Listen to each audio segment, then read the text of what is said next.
મુખ્યમંત્રી શ્રી ભૂપેન્દ્રભાઈ પટેલની અધ્યક્ષતામાં નડાબેટ ખાતે 10મા વિશ્વ યોગ દિવસની ગૌરવભેર ઉજવણી। વડાપ્રધાન શ્રી નરેન્દ્રભાઈ મોદીએ યોગને વૈશ્વિક ઓળખ અપાવી છેવાડાના માનવી સુધી યોગને પહોંચાડવા રાજ્ય સરકાર કટિબદ્ધ છે। ઇતિહાસમાં પ્રથમવાર ભારત પાકિસ્તાન આંતરરાષ્ટ્રીય સરહદ પરના 0 પોઈન્ટ નડાબેટ બનાસકાંઠા ખાતે યોગ દિવસની રાજ્યકક્ષાની ઉજવણી મુખ્યમંત્રી શ્રી ભૂપેન્દ્ર પટેલ અને વિધાનસભા અધ્યક્ષ શ્રી શંકરભાઈ ચૌધરી પ્રોત્સાહક ઉપસ્થિતિમાં કરવામાં આવી હતી। મુખ્યમંત્રી શ્રી ભૂપેન્દ્ર પટેલે પહેલીવાર આંતરરાષ્ટ્રીય સીમા પર આંતરરાષ્ટ્રીય યોગ દિવસની ઉજવણી કરી નવો કીર્તિમાન સ્થાપિત કર્યો। આ પ્રસંગે વડાપ્રધાન નરેન્દ્રભાઈ મોદી દ્વારા યોગ દિવસની ઉજવણી નિમિત્તે શ્રીનગરથી કરાયેલ સંબંધોનું જીવન પ્રસારણ નિહાળવામાં આવ્યું। રાજ્ય યોગ બોર્ડ દ્વારા આયોજિત આંતરરાષ્ટ્રીય યોગ દિવસની રાજ્યકક્ષાની ઉજવણી નિમિત્તે મુખ્યમંત્રી શ્રી ભૂપેન્દ્ર પટેલે રાજ્યના લોકોને શુભેચ્છા પાઠવતા યોગને દૈનિક જીવનમાં અપનાવવા આહવાન કર્યું હતું।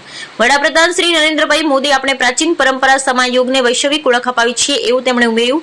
મુખ્યમંત્રી શ્રીએ વધુમાં જણાવ્યું હતું કે રાજ્યમાં 1.25 કરોડ કરતા વધુ લોકો આજે વિશ્વ યોગ દિવસની ઉજવણીમાં સહભાગી બન્યા છે। એ આનંદની વાત છે। છેવાડાના માનવી સુધી યોગને પહોંચાડવા રાજ્ય સરકાર કટિબદ્ધ છે। રાજ્યમાં યોગના પ્રચાર પ્રસાર માટે 51 યોગ સ્ટુડિયોની સ્થાપના કરવામાં આવી છે એવું તેમણે ઉમેર્યું હતું। મુખ્યમંત્રી શ્રી યોગના મહાત્મ્ય વિશે વધુ વાત કરતા જણાવ્યું હતું કે યોગ આરોગ્ય સુખાકારીનું સબળ માધ્યમ બન્યું છે। તણાવયુક્ત આરોગ્યપ્રદ જીવનશૈલી માટે યોગ ઉત્તમ ઉપાય છે। યોગ આત્મવિશ્વાસ નહીં આત્મસંયમ છે। સ્વાસ્થ્ય સુખાકારી માટે યોગ સર્વોત્તમ છે। કોરોના કાળમાં યોગ ઘર ઘરમાં સ્વીકૃતિ પામ્યો હતો। તેમણે ઉમેર્યું હતું કે તેમણે વધુમાં જણાવ્યું હતું કે વડાપ્રધાન નરેન્દ્રભાઈ મોદીના પ્રયાસોને પગલે યુનો દ્વારા 21મી જૂને આંતરરાષ્ટ્રીય યોગ દિવસ જાહેર કરવામાં આવ્યો છે। વિશ્વના ખૂણે ખૂણે યોગ પહોંચ્યો। યોગ લોકોને આરોગ્યપ્રદ જીવનશૈલીની પ્રેરણા પૂરી પાડે છે। આપણે સૌ નિયમિત યોગાભ્યાસ થકી જીવનને સાર્થક બનાવવા સંકલ્પબદ્ધ બનીએ એવું જણાવીએ મુખ્યમંત્રી શ્રી રાજ્યના તમામ નાગરિકોને નિરામય જીવનની શુભકામના પાઠવી હતી। Bureau report Ramjibhai Raigor, crime patrolling news Banaskantha. 1-2 વર્ષનું નહીં, નવી થયેલી કોઈ આરંભી નથી। ઋષિ પરંપરાએ કરેલું સંશોધન, કરેલા પ્રયોગો અને તેને દુનિયાની સમક્ષ કોઈ પણ રોયલ્ટી સિવાય, કોઈ પણ પેટન્ટ સિવાય ભારત વર્ષે દુનિયાને આ ભેટ તરીકે આપી અને દેશના પ્રધાનમંત્રી માન્ય શ્રી નરેન્દ્રભાઈ મોદી સાહેબ, જેમણે 21 જૂન 2014માં જે યુનાઇટેડ નેશનની અંદર પ્રપોઝલ મૂકી હતી તેને દુનિયાએ સ્વીકારી અને આજે સીમાઓથી ઉપર ઉઠીને જે માનવતા છે ત્યાં તે યોગ પહોંચ્યો છે। મારે આજના દિવસે ખૂબ હૃદયથી રાજીપો એ બાબતનો પણ કરવો જોઈએ કે રાજ્યના માન્ય મુખ્યમંત્રીશ્રીએ અહીંયા સીમાવર્તી ક્ષેત્રની અંદર આવીને ગુજરાતના પ્રજાજનો નિરોગી થાય, એ મનથી સુખી થાય, ચિત્તથી સુખી થાય અને બુદ્ધિનો વિકાસ કરી આત્માના સુખની પ્રાપ્તિ કરે ત્યાં સુધીની કલ્પના કરીને આજે સીમાવર્તી ક્ષેત્ર સુધી, આજે નડાબેટની બોર્ડર સુધી માન્ય મુખ્યમંત્રી શ્રીએ અહીંયા આવીને આટલી વહેલી સવારે આવીને અહીંયા આગળ પહોંચી આ કાર્યક્રમની જે શરૂઆત કરી છે, કેટલી મોટી જર્ની કરીને અહીંયા આગળ શેખ અહીં પહોંચ્યા, લગભગ 2:30 વાગે જાગ્યા હશે। મીડિયાના મિત્રો પણ ઘણી વખત રાધનપુર રોકાયા હશે તો ત્યાંથી 2:30 વાગે 2 વાગ્યાથી જાગીને અહીં આવ્યા। એ જ રીતે માન્ય મુખ્યમંત્રી શ્રી પણ આજ પ્રમાણે 2:30 વાગે જાગીને છે કે અહીંયા સુધી આજે પહોંચ્યા, સમયસર પહોંચ્યા છે, ત્યારે એમને પણ આપણે બધા આભાર માનીએ, ધન્યવાદ કરીએ અને તમામ નગરજનો જે અહીંયા આગળ જોડાયા છે, જે પ્રજાજનો જોડાયા એ તમામ પ્રજાજનોને પણ આજના દિવસે ખૂબ શુભકામનાઓ। અધિકારીગણ અને બીએસએફના જવાનો પણ સાથે જોડાયા છે, તેમને પણ હૃદયપૂર્વકની આજે યોગ દિવસની ખૂબ ખૂબ શુભકામનાઓ।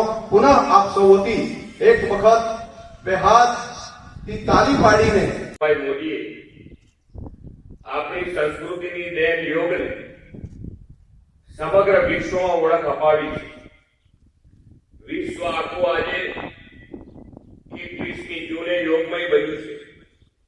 આજે યોગ માટે આપણી સાથે નડાબેટના 0 પોઈન્ટ ભારત પાકિસ્તાન બોર્ડર ઉપર મોટી સંખ્યામાં સહભાગીઓ અને રાજ્યભરમાં વિવિધ સ્થળોથી જોડાયેલા સૌને નિરામય જીવનની શુભકામનાઓ પાઠવું છું। વડાપ્રધાનશ્રીએ તમામ દેશ, ધર્મ, નાત, જાત લોકોને યોગાભ્યાસ માટે પ્રોત્સાહિત કર્યા છે અને યોગ પ્રાણાયામ સાથે તંદુરસ્ત જીવનશૈલી સુધારવાનું આહવાન કર્યું છે।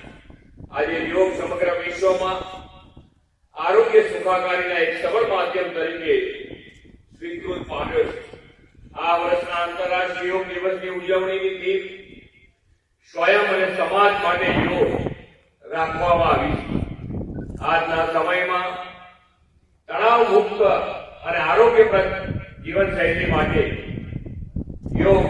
અપાય છે. યોગ પ્રાચીન ભારતના ઋષિ મુનિઓએ વિશ્વને આપેલી અમૂલ્ય ભેટ છે.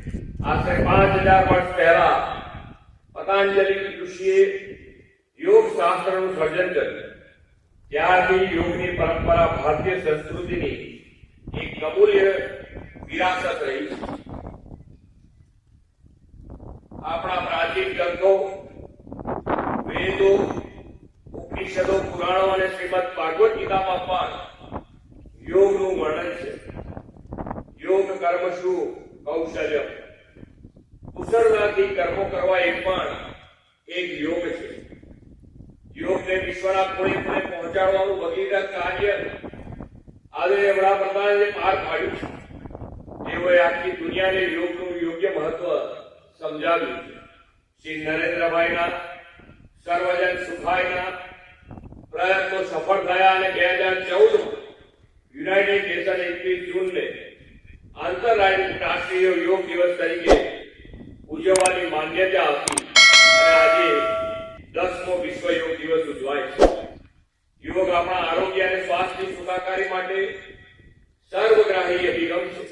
યોગ માત્ર વ્યાયામ નથી, પરંતુ શોધ છે. તે શક્તિ નથી, પણ સંવેદનશીલતા છે. તેમાં સ્પર્ધા નહીં, પણ સહકારની વાત છે. યોગ આત્મવિશ્વાસ નહીં, પરંતુ આત્મસંયમ છે.